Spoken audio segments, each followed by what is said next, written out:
Welcome to Electrified. It's your host, Dylan Loomis. Happy Tuesday, and a quick shout out to my newest patrons, Michelle G and David L. Greatly appreciate your support. So, the Model Y has won the 2021 IIHS Top Safety Pick Plus. Now, this only applies to vehicles built after April 2021, but confirms what we've known to be true that Teslas are indeed some of, if not the safest vehicles on the road. And here is a quick look at the key just so you understand what you are looking at. So, crashworthiness, nailed it in every category. Crash avoidance and mitigation, they got an A for acceptable for headlights, which is interesting because that is one common complaint for Tesla vehicles is the headlights. And the only other category that resulted in acceptable was the child seat anchors and the latch ease of use. And this right here is a topic that I wish the mainstream media talked about more when it comes to Tesla, how safe the vehicles are, contrary to what they would want you to think, especially the way they cover full self-driving and everything else. Well,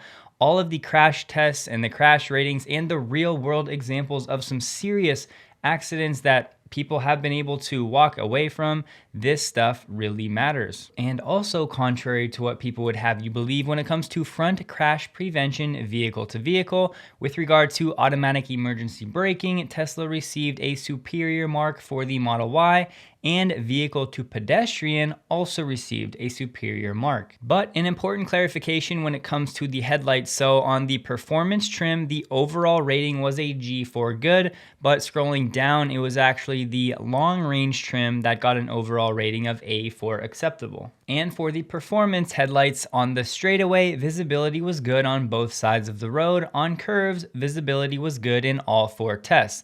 The low beams never exceeded glare limits, and with the high beams on the straightaway, visibility was good on both sides of the road. On curves, visibility was good on the gradual left and gradual right curves, and fair on the sharp right and sharp left curves. And now we'll compare that to the long range version, where they said on the straightaway, visibility was good on both sides of the road. On curves, visibility was fair on the sharp left and both right curves, and inadequate on the gradual left curve. The low beams created some glare. And the high beams commentary was the same on the long range as the performance. And the other category where Tesla received an acceptable rating, if you scroll down, it'll show that the reason was the lower anchors are too deep in the seat. But overall, Tesla clearly one of the best of the best. I'll include this link below if you'd like to look into it further. Moving on, if any of you have a Model 3 on hold, this user was sharing that he hit ready for delivery that morning and immediately got assigned a VIN with a delivery window of December 24th through the 30th.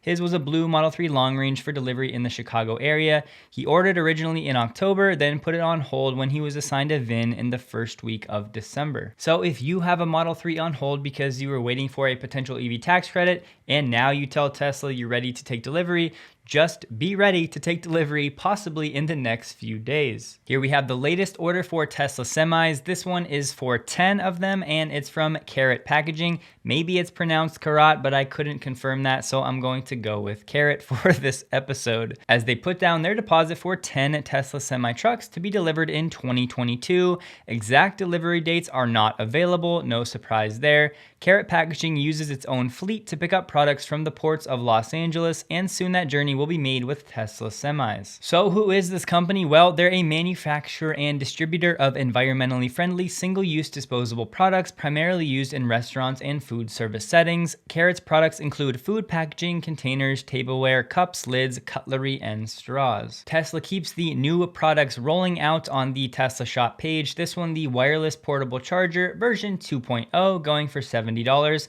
I hate to inform you though that they are all currently sold out already. So you can place your Qi enabled device. Most Android and Apple recent phones are Qi enabled for wireless charging. You can also recharge this wireless portable charger 2.0 using your Tesla vehicle's wireless charging dock or any wireless charging device.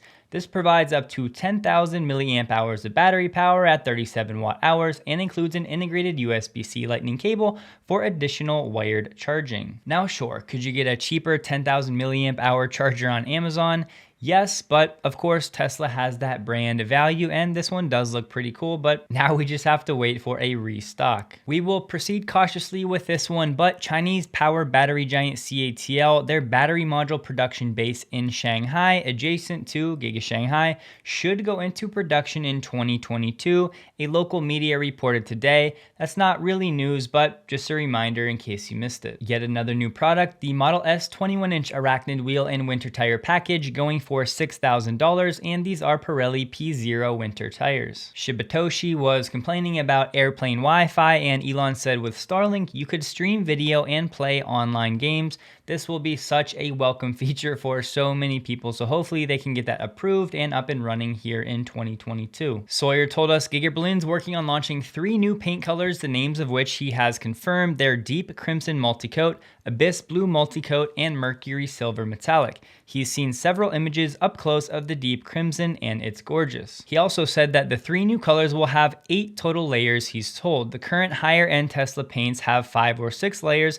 so the new colors will be getting up to a few additional coats, which will really make the colors pop and give them some great depth. Apparently a Tesla China employee shared a video telling how much money he makes, and the conclusion was that the annual income starts at 146,000 yuan, excluding other perks and bonuses. Employees work 250 days per year. Now for us Americans doing the conversion, 146,000 yuan is roughly 22,900 US dollars.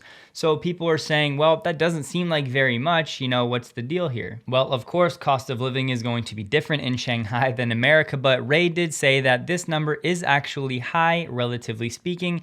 And as most of us know by now, the base pay is higher than the industry average, which is what people have been wondering, but Tesla China does offer more competitive benefits and bonuses like stock options, paid holidays, paid sick leaves, free meals, free bus rides to and from Giga Shanghai. And we should never forget how many newly minted millionaires there are directly from this one benefit, the stock options for employees. And a quick word from our guy, Dan Ives. Let's get to Tesla. As we talk about Tesla, because obviously you called when it was going to hit 1,000, went well beyond that. It's had a lot of volatility. Elon Musk selling off shares, I think, spooked folks, but he paid about $11 billion in taxes. So what do you think for the year ahead for Tesla as we see the competition getting hot for EVs? But the idea is that it's way ahead of the others, even working on making autonomous driving more smooth. I saw that. It's not just automatic pilot, but how about the smoothest ride of all? Yeah, look, my view, it's not a zero-sum game in EVs. So I don't view it as necessarily Rivian, successor, Lucid, GM, Ford on the re-rating, that's necessarily negative for Tesla. Tesla has an ironclad grip on EV leadership here in terms of market share. And you look at this green tidal wave, we think by the end of next year, they're going to have about 2 million capacity in terms of from a supply perspective, given Berlin and Austin coming on board. And I think going into next year, they could be called 1.56 sort of million units in terms of what they could ultimately deliver. That would be well above the street with margins that continue to expand. I think that this sort of sell-off on Tesla going into year-end, of course, the Musk selling from a tax perspective, I view it as sort of noise. I think there's a stock that's going to resume its upward move in 2022. 1,400 is our base case, full case 1,800. But here we have it. Tesla finally releases a Fireflame holiday update with some features many of us have been wanting for a very long time, so let's get into it. First up, we have a new Tesla light show, which I'll show you video of momentarily. We also get a customizable app launcher. Drag and drop your favorite apps to any position along the bottom menu bar for easy access. Now, speaking of that new feature, as you can see, these new icons are colored, and some people are not loving the colored icons, nor the look of the icons, seeming like they are a bit outdated.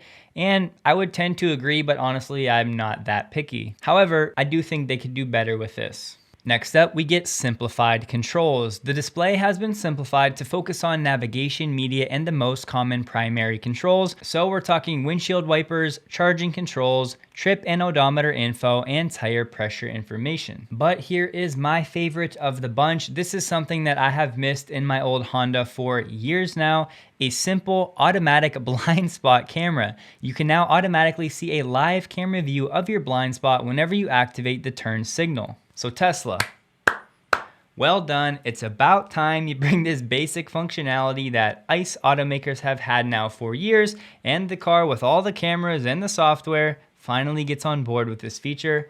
Hallelujah. And I bet even more folks will be excited about this one. You can now edit waypoints, and we had mentioned that an update to the waypoints was probably coming soon. You can now easily reorder or add multiple destinations to your route with updated arrival times. And because I know all of you out there are avid TikTok users, well, you've been dying to know that you can now watch TikTok from your touchscreen. Here we have it. Sonic the Hedgehog is officially live in the Tesla Arcade. The Battle of Polytopia now has multiplayer support. We also get some Sudoku action. In terms of cold weather improvements, you can now precondition the cabin from the Tesla app when your battery is at a lower state of charge. Here we get some automatic seat heaters. The first row seat heaters can now automatically regulate seat temperature based on cabin environment and the climate control set temperature. In terms of managing your dash cam clips, you can easily delete all dash cam video clips directly from the touchscreen. In terms of the user interface, there is now a new dark mode, and you can now hide map details. You can simplify your navigation app and hide map details by tapping the pin button on the map. And this is update 21.44.25, so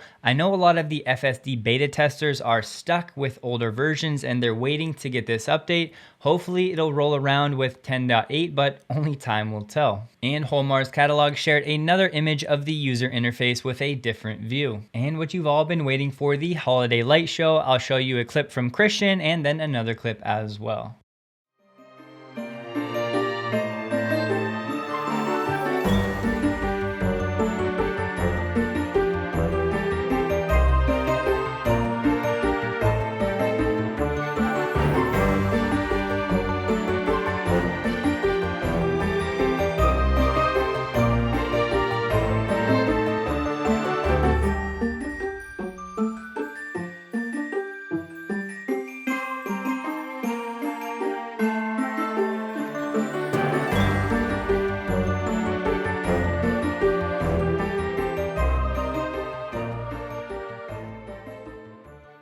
Here we have it. It looks like Nikola has settled with the SEC, agreeing to pay a $125 million settlement over charges it defrauded investors after misleading them about its products, advances, and financial prospects. Nikola did not admit or deny the SEC's findings. The company did agree to cease and desist from future violations and to the $125 million penalty. It should be noted the SEC's investigation is ongoing, and the order establishes a fund to return penalty proceeds to investors that were impacted. Nikola said, "We are pleased to bring this chapter to a close as the company has now resolved all government investigations."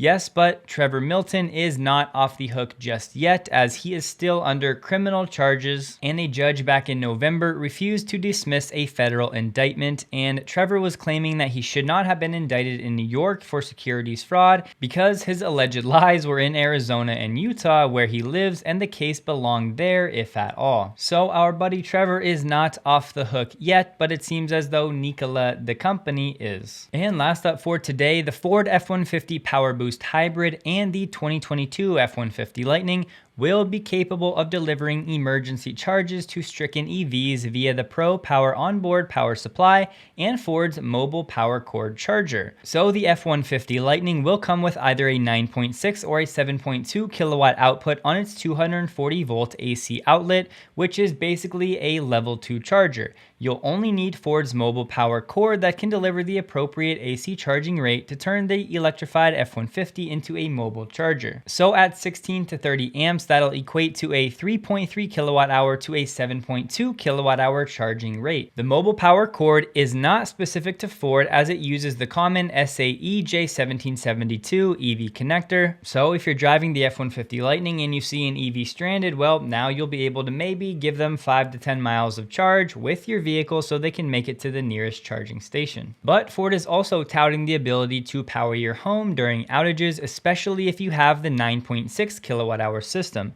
That system, according to Ford, is capable of powering a home that uses 30 kilowatt hours a day for up to 3 days. But that's all for today. Please take a second to like the video if you did. Hope you guys have a great day, and a huge thank you to all of my Patreon supporters.